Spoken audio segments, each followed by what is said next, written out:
자, 이번 시간에는 이런 걸 하나만 만들어 볼게요. 마우스로 올렸을 때 여기 이제 이미지가 이런 식으로 확대가 되면서 마치 이미지가 커지는 듯한 느낌을 주는 거죠. 뭐 커진 건 맞는데 마우스로 올렸을 때만 이런 식으로 커지는 거다라고 보시면 되거든요. 자, 그러면 이런 거 같은 경우는 어떻게 구현하냐?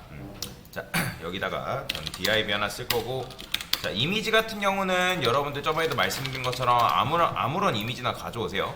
저는 그냥 나이키 저번에 했던 것처럼 그냥 나이키에 있는 이미지 그냥 아무거나 가져올 예정입니다. 이미지 복사해서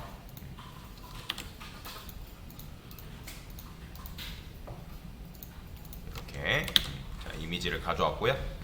뭐 연습하는 거니까 그냥 요거는 채워넣지는 않겠습니다. 그 다음에 div에서 보더를 10픽셀 솔리드 레드로 할 거고요. 너비 같은 경우는 그냥 400픽셀이라 쓸까요? 400픽셀 이런 식으로. 그리고 div에 있는 이미지도 마찬가지로 100% 높이 100% 그 다음에 디스플레이를 블럭 줘가지고 이런 식으로 맞춰 보겠습니다. 그러면 일단 이런 식으로 나왔어요. 그러면 마우스를 올렸을 때 이 녀석이 커져야 되는데, 여기다가 커서 포인터 정도는 주시면 이제 클릭하는 요소다라고 해가지고 이렇게 나오겠죠.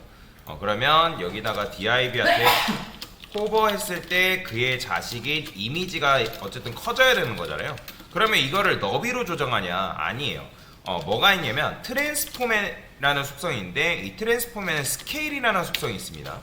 스케일의 기본값은 1이에요. 1 준다 해가지고 뭐가 변화가 있는 건 아니고, 여러분들이 1.5를 주게 되면 어떻게 된다? 이런 식으로 이미지가 확 커지는 걸 볼 수가 있어요. 그래서 이 스케일 속성이 뭐냐면 어떤 특정 요소를 크게 키우는 속성이라고 보시면 됩니다. 이런 식으로 커지죠.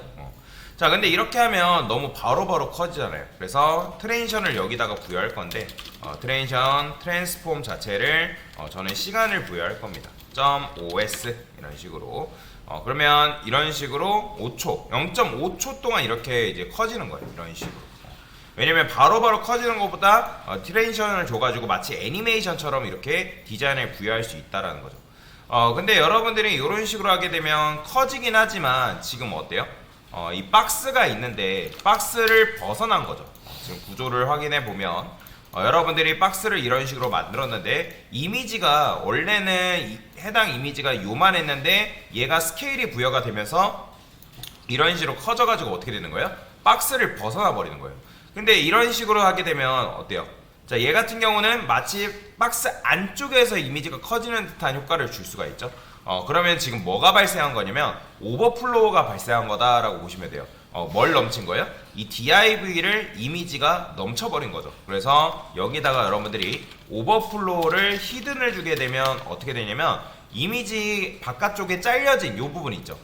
그러니까 div를 기준으로 삐져나온 이 부분을 숨길 수가 있습니다. 그래서 마치 이미지가 안쪽에서 커지는 듯한 느낌을 이런 식으로 부여할 수가 있다라고 보시면 될 것 같습니다.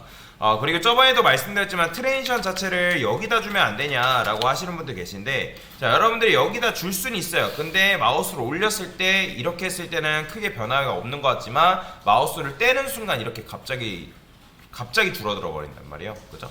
이런 건 별로 안 좋잖아요. 그래서 트랜지션은 호버하기 직전인 이 이미지한테 주셔야 된다라고 보시면 되겠습니다. 자, 그래서 이렇게 만들어 봤고요. 자, 그 다음에 저는 배경색을 하나 깔 건데, 저번에 비포 애프터 배웠던 거 기억나시죠? 그래서 애프터. 자, 애프터랑 비포는 뭐다? 비포 애프터는 가상요소 선택자로서 얘네들은 div의 자식을 말하는 거예요, 현재. 그래서 여기다가 컨텐츠 1이라 써줄 거고요. 컨텐츠는 뭐예요? 비포 애프터를 활성화 시켜주는 거라고 보시면 됩니다. 비포 애프터를 썼는데 여러분들 컨텐츠 안 쓰게 되면 당연히 활성화가 안 돼요. 이거는 반드시 작성을 해주셔야 된다라고 보시면 되고, 여기다가 백그라운드 컬러를 저는 레드라 칠해볼게요. 포지션 앱솔루트라 부여하시고요. 그 다음에 탑을 0 주고 레프트를 0 주고. 근데 이제 요거를 여러분들 탑 레프트 0 준 상태에서 그냥 너비를 100%, 그 다음에 높이를 100% 줘버리면 화면을 꽉 채워버립니다.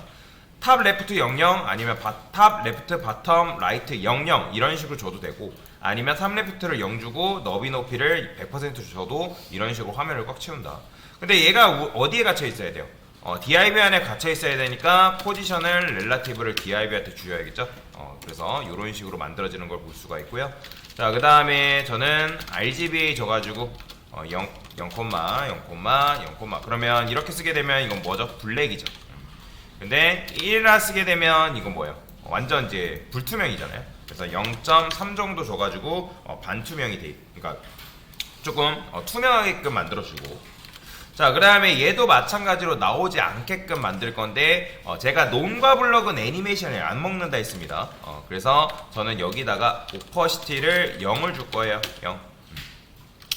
자, 그 다음에 애프터 하트도 마찬가지로 요거 호버하시면 안 됩니다. 가상 요소는 호버가 없어요. 그래서 DIB 하트 호버했을 때 자, 이 오퍼시티 자체가 투명도가 뭘로 바뀌어라? 1로 변경되라. 그래서 왜 디스플레이 논과 블럭은 여러분들 애니메이션 트랜지션이 왜 안 먹냐면 논과 블럭은 없어지고 생겨나고 그거밖에 없단 말이에요. 근데 오퍼시티라는 거는 뭐가 있어요? 중간 단계라는 게 있어요. 아예 투명, 그 다음에 반투명, 그 다음에 불투명, 이런 식으로 중간 단계가 있기 때문에 투명했다가 반투명해 불투명해지는 그런 식으로 이제 여러분들 나타나게끔이 가능하거든요. 근데 논과 블럭은 그게 없기 때문에 트랜지션이 안 먹는 겁니다. 그걸 잘 기억하세요. 자, 그러면 여기도 트랜지션을 여러분들이 오퍼시티를 여기다 부여를 해줘야겠죠. .os. 근데 보통 우리나라 사람은 .os 별로 안 좋아해요. .3s 조금 빠른 걸 좋아하니까. 그래서 .3s 정도만 이런 식으로 부여하면 이렇게 배경색이 생성되는 것도 확인할 수가 있다. 자, 그 다음에 이제 텍스트를 깔아야 되는데 그거는 어떻게? 저는 before라고 쓰겠습니다. before. 자, 여기다가 컨텐츠 뷰라고 쓸 건데 이 뷰라고 쓰고 이 뷰 자체를 여러분들 지금 뷰가 이렇게 위에 나오죠. 잘 안 보이니까 폰트 사이즈를 살짝만 키워볼게요. 자, 이렇게 나오는데 제가 지금 소문자로 썼잖아요. 만약에 여러분들 소문자로 쓴 거를 내가 이거 대문자로 내가 쓰지 않고 변형시키고 싶다면 텍스트 트랜스폼이라는 게 있습니다. 텍스트 트랜스폼을 어퍼케이스라고 부여를 하게 되면 어퍼케이스는 대문자를 말하는 거예요. 그럼 이런 식으로 대문자로 키울 수도 있어요. 근데 이제 뭐 이거는 상황마다 다른데 소문자로 쓴 거를 대문자로 키워야 되는 경우도 있고 아니면 그냥 대문자 자체를 쓰는 경우도 있습니다. 근데 저 같은 경우는 그냥 굳이 속성 하나를 추가할 바에는 뷰라고 이런 식으로 대문자를 써주는 걸 추천드리는 편이에요. 자, 됐어요. 자, 그러면 얘를 이제 가운데로 보낼 건데 일단 컬러도 레드라고 제가 임시로 그냥 부여를 해볼게요. 그 다음에 매도 포지션 앱솔루트 줘야겠죠. 자, 가운데로 보내려면 얘를 어떻게 한다? 탑을 50% 부여하시고 레프트를 50% 부여한 다음에 자, 트랜스폼 같은 경우는 한 번에 부여하는 게 가능하다 했죠. 트랜스레이트를 x, y 마이너스 50%, 그 다음에 마이너스 50% 이런 식으로. 자, 그러면 수직 수평 중앙 정렬까지 됐습니다. 자, 폰트 웨이트를 볼드 정도만 부여하고요. 그 다음에 보더도 한번 칠해 볼게요. 보더는 한 3픽셀 솔리드 요것만 줘도 어차피 보더의 색상은 커렌트 컬러기 때문에 어떻게 얘 컬러 레드에 따라서 이 보더의 색상도 바뀐다고 말씀드렸죠. 얘가 만약에 블루다 그러면 마찬가지로 블루로 이렇게 변경되는 걸 확인할 수가 있습니다. 자, 패딩 같은 경우는 그냥 위아래는 10픽셀 주고 좌우는 20픽셀 줄게요. 그 다음에 보더 레디우스 얘는 한 15픽셀 정도 주게 되면 살짝 둥그스름한 이런 효과를 부여할 수가 있다라는 거예요. 자, 그래서 여기까지 줬는데 지금 보면 자, 보세요. 저는 이 상태에서 마우스로 올릴 건데 마우스로 올리면 어떻게 되냐면 자, 지금 뷰가 어떻게 되죠? 뷰가 안 보여요. 그죠? 뷰가 안 나와 버립니다. 그럼 왜 그럴까요? 요거 잘 기억해야 된다라고 제가 말씀드렸죠. 현재 ASML이 있고 우리 눈으로 봤을 때 자, 사람이 화면을 볼 거 아니에요. 웹브라우저를 본다고 했을 때. 그러면 지금 웹브라우저가 어떻게 돼 있는 거냐면 ASML이 있고 얘가 ASML이에요. ASML이 있고 그 다음에 뭐가 있다? 헤드하고 바디가 있는데 그냥 바디만 그릴게요. 바디. 얘가 뭐다? 이 녀석이 바디예요. 바디. 자, 그 다음에 또 뭐가 있어요? DIB가 있죠. DIB. 일직선이 안 되는 거 그냥 양해하고요. 자, DIB가 있습니다. 그 다음에 또 뭐가 있어요? 바로 이미지를 깔았죠. 이미지. 얘가 이미지예요. 자, 그러면 이제 이미지 양옆으로 뭐가 있어요? 코드로 따지면 여러분들 어떻게 되어 있는 거냐면 div에 있고 이미지라는 녀석이 있고 현재 이미지라는 녀석이 있고 여기에 비포가 있는 거예요. 비포 그 다음에 여기에 뭐가 있다? 애프터가 이런 식으로 있는 거다라고 보시면 돼요. 그래서 이미지를 기준으로 이미지 형이 비포고 이미지 동생이 애프터다라고 보시면 되거든요. 그래서 이거를 평면으로 보게 되면 얘가 비포고 그 다음에 누가? 얘가 애프터가 되는 거예요. 그래서 얘가 애프터 그 다음에 이 초록색 요 초록색이 뭐다? 요거 이렇게 그릴게요. 얘가 비포라는 거예요. 그러면 여러분들 생각했을 때 얘하고 이 녀석과 이 녀석이 지금 뭐예요?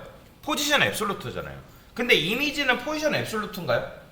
아니죠. 저는 이미지한테 포지션 앱솔루트를 준 적이 없죠. 근데 그렇다면 지금 비포하고 애프터가 포지션 앱솔루트이기 때문에 어떻게 나와야 되는 게 정상이에요? 얘가 만약에 이미지라고 한다면 비포 애프터 순으로 비포가 있고 그 다음에 애프터가 이런 식으로 나와야 되는 거죠. 그죠? 근데 지금 이미지가 어떻게 됐어요? 얘를 이 비포를 어떻게 가려버렸어요. 그러니까 즉 비포가 얘가 커지면서 어떻게 된 거냐면 이런 식으로 돼버린 거예요. 이런 식으로. 원래 비포가 지금 이제 여러분도 아시겠지만 포지션 앱솔루트를 주게 되면 포지션 앱솔루트는 나온 순이라고 말씀드렸잖아요. 나온 순. 그렇기 때문에 지금 애프터가 맨 위에 있는 거고 그 다음에 비포가 있고 이미지가 있는 게 맞아요. 지금 코드 순서상으로는. 왜냐면 포지션 앱솔루트가 비포 애프터한테 걸렸기 때문에. 근데 우리가 이미지한테 뭘 줬다고요? 트랜스폼 스케일을 줬잖아요. 그죠? 그러면 이미지는 실제로 포지션 앱솔루트가 걸려있지 않은 상태지만 얘가 트랜스폼 스케일이 걸려있음으로 인해서 뭐에 참여하냐면 얘가 Z인덱스 계열에 참여해버려요. 그렇기 때문에 Z인덱스 계열에 참여하면서 얘가 어떻게 돼버리냐면 비포 앞으로 이런 식으로 이동해버리는 거예요. 그렇기 때문에 이 비포를 어떻게 가려버린 형태인 거예요. 지금 구조를 보게 되면. 보이죠? 그러면 어떻게 하겠어요? 이미지한테 여러가지 방법이 있는데 이 비포라는 녀석을 Z인덱스로 올리는 방법이 있고 그 다음에 이미지한테 야 너는 이 비포 뒤에야 라고 알려주는 방법이 있습니다. 그래서 요 이미지죠. 얘한테 Z인덱스를 자 마이너스 1 주면 어떻게 된다? 이렇게. 근데 Z인덱스가 먹어요? 안 먹어요? 안 먹죠. 왜냐면 Z인덱스가 먹으려면 최소 포지션 렐라티브는 돼야 됩니다. 여러분들. 자, 렐라티브가 돼야지만 여러분들이 Z인덱스를 부여할 수가 있어요. 자, 나오죠? 그죠? 이런 식으로. 근데 이제 지금 얘도 마찬가지죠. 그럼 이렇게 했을 때 Z인덱스 마이너스 1을 부여해가지고 얘를 어떻게 한 거예요? 원래는 얘가 Z인덱스 계열에 참여하면서 이렇게 되지만 지금 마이너스 1 줘가지고 이 뒤로 보낸 거란 말이에요. 근데 여전히 비포도 어떻게 돼 있어요? 비포는 지금 애프터 뒤에 있는 거란 말이에요. 그러면 나는 얘가 애프터 앞으로 왔으면 좋겠다. 그러면 얘를 이제 Z인덱스를 뭐 하면 되는 거예요? 올리면 되는 거란 말이에요. 얘를. 근데 굳이 여러분들이 이렇게 할 바에는 이런 식으로 할 바에는 그냥 아예 어차피 비포 자체가 포지션 앱솔루트가 걸려 있으니까 얘한테 Z인덱스를 뭐 하면 되는 거예요? 그냥 아예 그냥 올리면 되는 거예요. 1 보이죠? 이런 식으로. 그죠? 아예 올려버리면 되는 거죠. 그래서 뭐 이런 방법도 있는데 얘네 이미지를 뒤로 보내고 얘를 올리는 방법도 있지만 어차피 얘가 애프터 앞으로 와야 되니까 Z인덱스를 여기다가 이제 쓰는 게 좋다. 그러면 그런 생각했죠. 강사님 그럼 비포랑 애프터의 역할을 바꾸면 되는 거 아닌가요? 그러면 굳이 Z인덱스를 줄 필요 없잖아요. 맞아요. 틀린 얘기는 아닙니다. 맞아요. 근데 어쨌든 그렇게 하더라도 이 이미지한테 그러면 그렇게 되면 어떤 문제가 발생하겠어요? 당연히 배경색을 이미지가 커지면서 그 배경색이 이미지 뒤로 넘어가 버리겠죠. 그죠? 그러면 그런 경우에도 얘한테 포지션 렐라티브를 이런 식으로 부여를 해야 된다라고 보시면 되겠습니다. 자, 하여튼 이렇게 하시면 되고 저는 오퍼시티를 0 줄 거고요. 그 다음에 이 비포한테도 마찬가지로 자 마우스로 올렸을 때 또 오퍼시티를 뭘로 바꿔라? 1로 변경시켜라. 당연히 이제 트레인션도 있어야 되니까 이거 트레인션 왜 여기 보여있게요? 요거 아니죠? 아까 보여드리기 위해서 제가 썼던 건데 자 여기다가 이런 식으로 부여를 해야 된다. 그러면 이렇게 나오겠죠. 자 요거는 조금 작게 할게요. 글씨 크기 같은 경우는 3REM으로 지금 제가 있죠. 1.5라 쓰고요. 컬러 같은 경우도 화이트라고 쓰겠습니다. 그러면 이런 식으로 여러분들이 디자인을 만들 수 있다. 그러면 이제 쇼핑몰 사이트 같은 경우는 이렇게 보여줬을 때 뭐 물론 뷰가 조금 촌스럽긴 하지만 이런 식으로 보여줬을 때 고객 입장에서 이미지를 조금 더 확대해서 볼 수가 있다라는 거죠. 그래서 이런 효과, 이런 동적인 효과를 여러분들이 코드를 이용해서 부여할 수 있다라고 보시면 되겠습니다.